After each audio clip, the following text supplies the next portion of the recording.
Greetings of the day. I, Dr. Raja Kamal, Associate Professor, Department of Commerce UG, Kristu Jayanti College, welcomes you for the today's section. Today, I would like to discuss few concepts related to the law of demand. Before I enter into the law of demand, let me tell you something related to the economics, which is a wonderful subject. So, business economics always very much helpful for the business people to take major decisions related to the business.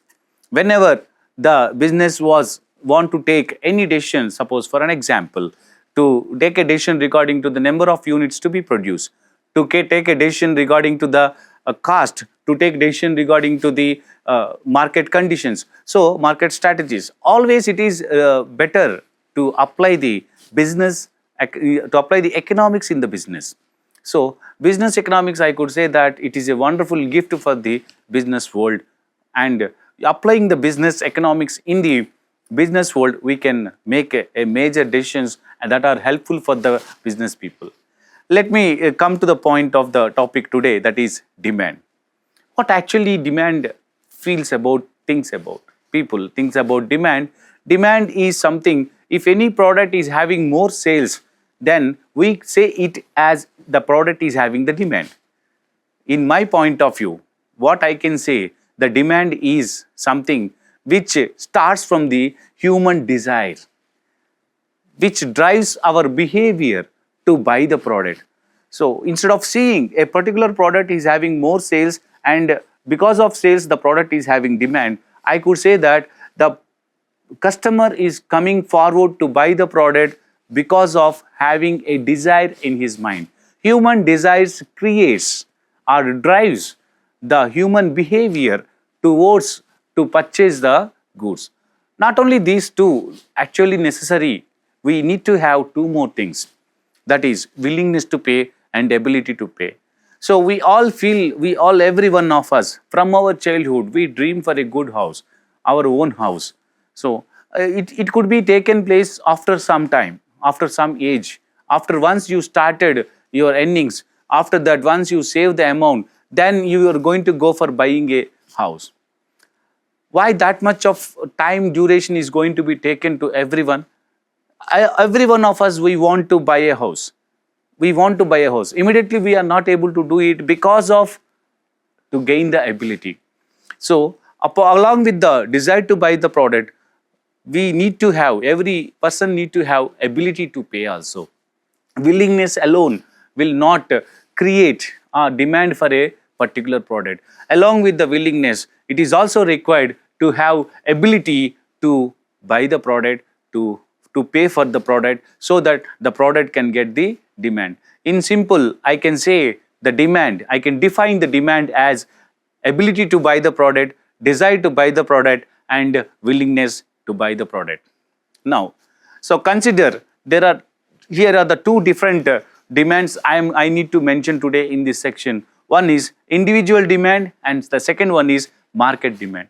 So when it comes to the individual demand, if a single person, the purchases of a single person at different prices, the behavior of an individual to buy a product at different prices is considered to be as a individual demand.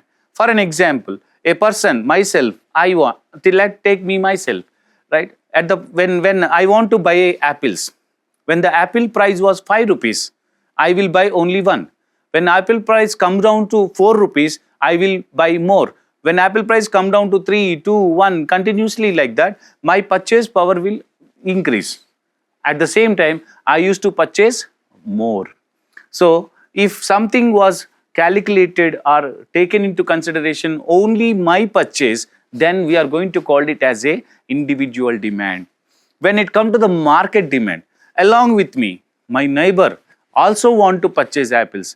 The people who are living in my apartment all want to buy apples. If any business person consider my purchase, my neighbor purchase and a group of purchases, then that is called as a market demand. So market demand is said to be as a aggregate demand, a total demand in a particular region, a total demand for the company in a particular area, that is considered to be as a market demand. Individual demand is something which the demand created by an individual. Market demand is something, the demand that was created by aggregate people, that is called aggregate demand. Then coming to the next very wonderful topic, that is the law of demand. Whenever price increases, the demand will decrease. Whenever demand decreases, the price will increase. So vice versa. The price and demand both are inversely proportional. When price decreases, demand increases. When price increases, demand decreases. So it can be explained using this table and diagram. If you cleanly notice the table, in the left side of the table it was given as price of the commodity, and right side of the table it was given quantity demanded. The price of the commodity X, we have 5, 4, 3, 2, 1 different prices, and right side of the table column we have quantity demanded, where units per week is has taken. So when price was 5 rupees, the quantity demanded was 100. When price come down to 4, the quantity demanded increased from 100 to 200. When price come down still reduced to 3, the quantity demanded increased from 200 to 300. So if you cleanly observe, if you cleanly notice here, the price is continuously falling down, whereas quantity demanded is continuously increasing. So it shows that whenever price comes down, quantity will increase. So the price decreases, quantity is increasing. Even demand curve always slopes down. Same, whatever that we have represented in the table, if you convert into the graph, if you convert into the curve, then you can see the curve, a downward slope curve. The downward slope curve represents the fall of prices and increase of quantity demanded. Have a nice day.